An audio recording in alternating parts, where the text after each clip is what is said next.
Hey guys, Martinez here from NoFace Academy, and today we have a really special tutorial dedicated to all my Ableton friends. And this one is dedicated to workflow. It's not just about how many hours you dedicate making music. It's about how many tracks you finish. So the more tracks you finish, the more you will learn, the more times you will end that cycle. It's an exercise. It's an exercise that you repeat until you become the best. So by having a proper workflow, you will finish tracks faster.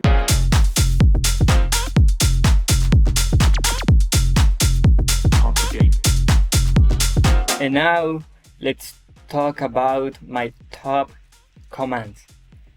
In Ableton, like any other DAW, there are tons and tons of commands, but in this case I'm gonna show you the ones that I use always in my sessions. All right, and let's start with the basic ones.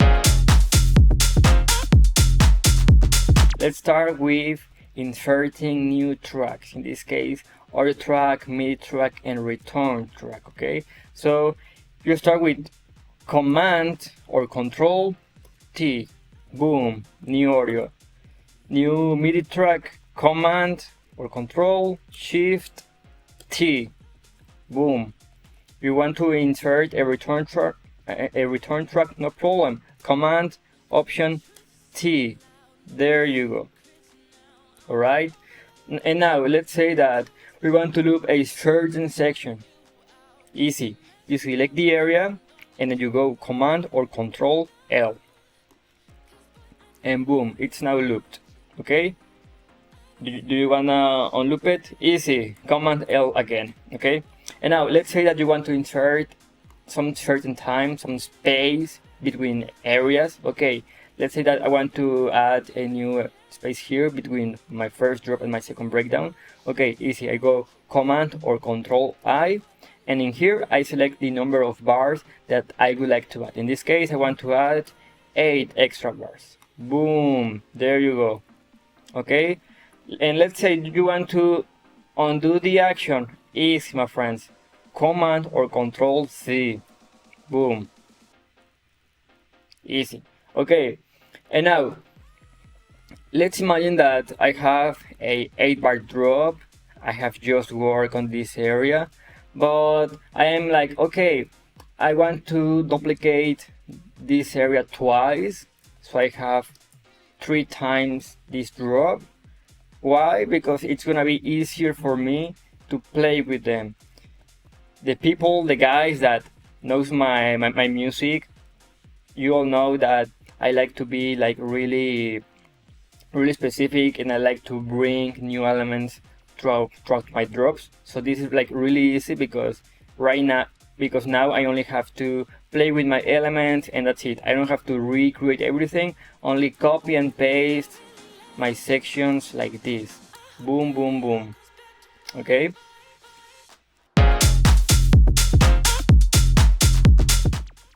Now let's go more specific. Let's say that you want to chop this clip. Okay, you don't want these noises in here. Easy, Command or Control E. Okay, and now you can chop it. Boom and boom, that easy. Okay, consolidate. Let's say that you want to see this clap layer in a more beautiful way. You want to see exactly the way it is. No problem, you select the whole area and you do Command or Control J, and boom, it's consolidating right now. We wait for a few seconds,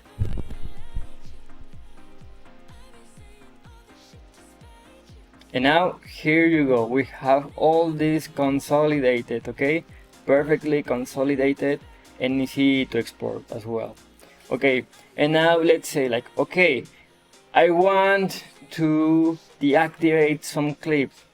And you might ask, but Markus, why is this helpful? Okay, let's say that I have this clap loop. Okay, and as you can see, I have my claps playing during my first breakdown. But let's say that I am unsure if to have it or not, and you want to make some trials. No problem, you select the areas and then you click 0. that's why you have it deactivated, okay? And if you're working on the track and let's say 1 hour passes and you'll be like, okay, I want that clap back. Instead of dragging it in here, you only go and click on the top 0 and boom, there you have it again. I use that all the time because I do some movements that I am not really sure. I only deactivate the clip, and if I'm really sure about the movement, okay, then I can delete it, okay? And now let's see grouping, all right? Grouping is really useful when you want to have everything under one place in order to do some processing, okay? So in this case, for example, let's group both my claps, my main clap and my layer clap. No problem, I select both and then I do Command or Control G, boom, I have it grouped. But what if you want to rename it? No problem, Command or Control R and then boom, you rename it claps. And then you got it together. And let's say, okay, but I want to group this as my drums, no problem. Drums, okay? And let's say that you have some hats here. Let's say that you have some hats here. And then boom, you drag them below your hats. And now you have your claps and hats inside your drum bus. And now in this drum bus, you can process all of them together. Same thing I do with my low end. As you can see in this case, I have both my kicks and my bass line. Another quick action that I do a lot is moving notes 1 octave. Instead of selecting and moving the notes manually, I do the following. Let's say that I want to select everything. Okay, I do Command or Control A, and then I select Shift, and then I move with the arrow up or down, like this, and boom, easy peasy. Okay, new trick, draw mode. This is really useful when you want to play with automations in a quick way, okay? So for example, I always play with automations on my low end, specifically with my auto filter. So in this case, I want the auto filter to be applied every few bars, okay? So in this example, I have it off, and now I click B, and boom, I have my pencil in there.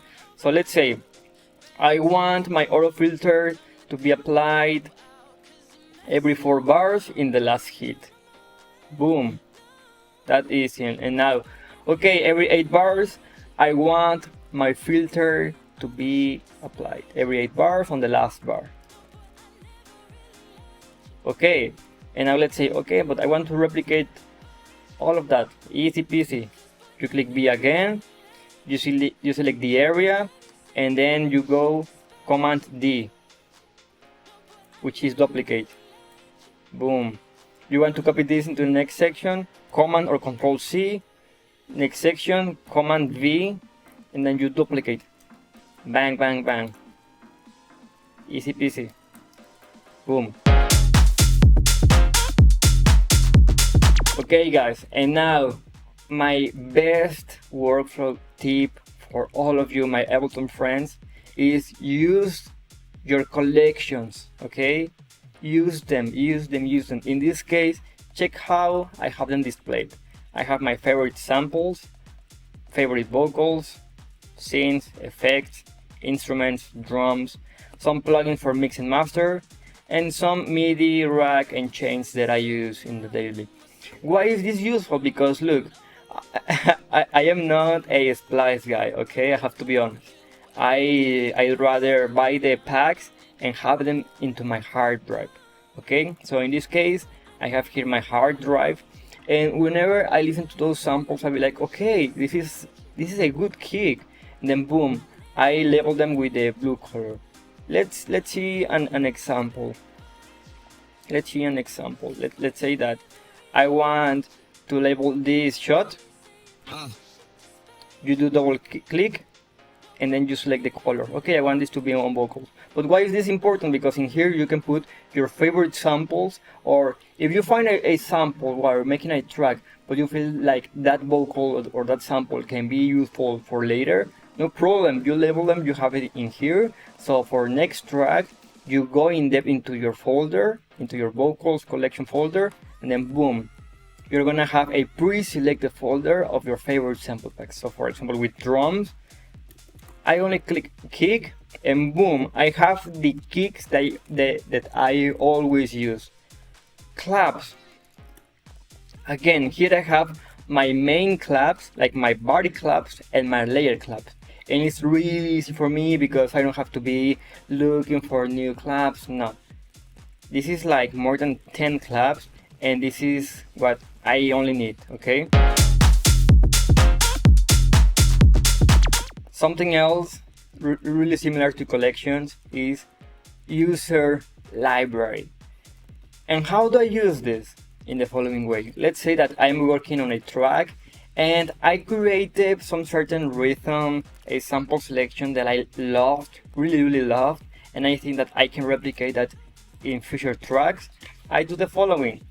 Let's say that I want to save this clap bus for later. No problem, I drag it here and then I call it favorite claps, and boom. So whenever I start a new track, I can drag this and boom, I can reuse what I already had and tweak them. That's it.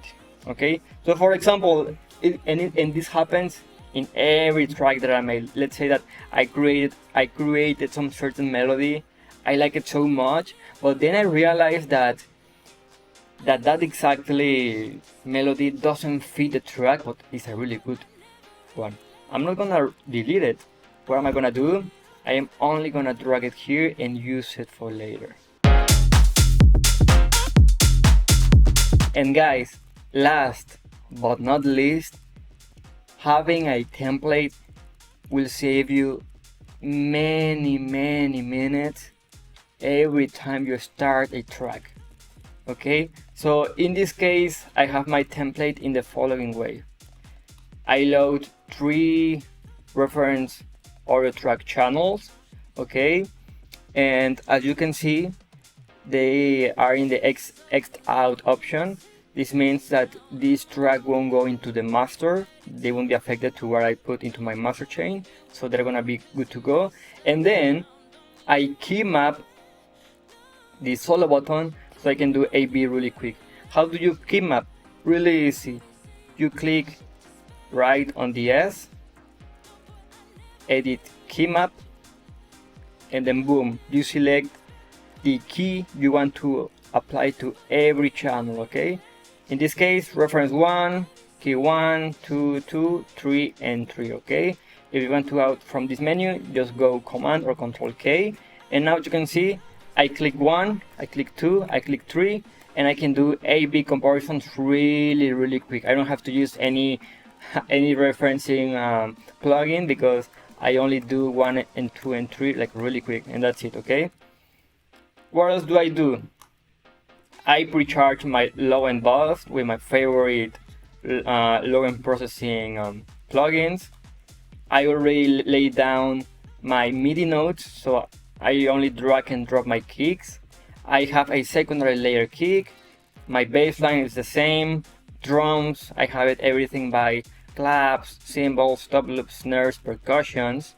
This is like for background percussions, okay? Some bongos, some congas, some cowbells, etc. Synths, of course, vocals, effects, and my analysis bus. As you can see, I have a span plus, and I have a span at every bus that I have. So as you can see, at the end of every bus, I have a span. Look, I have a span plugin. So whenever I have everything together, I have my analysis channel, and boom, in here I can see all the frequencies for every bus, and from there I can make decisions to have a cleaner mix then.